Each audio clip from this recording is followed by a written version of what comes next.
हा वाचनाचा कार्यक्रम म्हणजेच एक असा कार्यक्रम जिकडे काय ऑर्केस्ट्राचा कार्यक्रम नाही किंवा पिक्चर बघण्याचा कार्यक्रम नाही. तो एक वाचन कार्यक्रम म्हणजे एक झोपण्याचा कार्यक्रम असं मुलांना वाटतं, कारण वाचन हे कंटाळवाणं असतं. पण त्या वाचनामध्ये आपण वेगवेगळ्या तऱ्हेची म्हणजे पहिलीला वेगळी पुस्तकं, दुसरीला वेगळी पुस्तकं, तिसरीला वेगळी म्हणजे त्याच्या वयोमर्यादेनुसार आपण ती वेगवेगळी पुस्तकं दिली, कारण त्यालाही ती आवड व्हायला पाहिजे. तशी पुस्तकं देण्यात आली आणि मग त्यांना प्रत्येक असेंब्लीच्या अगोदर आम्ही त्यांना पुस्तकं द्यायचो. पुस्तके वाचून या, वाचन स्पर्धा ठेवली. पुस्तक जो कोण वाचून येईल त्याला बक्षीस देण्यात आलं. तसंच चांगला वाचतो कोण, तसंच मग ग्रुप रीडिंग केलं, म्हणजे त्याने जी गोष्ट सांगितलेली आहे ती दुसऱ्याला सांगायची.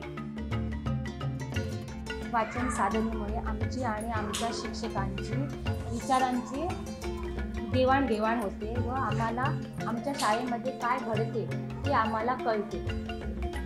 शिक्षकांची जशी जबाबदारी असते तशीच पालकांची सुद्धा मुलांबद्दलची जबाबदारी असते. त्यामुळे पालक जेव्हा शाळेत येतात तेव्हा त्यांना कळतं आपली मुलं काय काय करतात ते आणि आमच्या शाळेमध्ये काय घडते ते.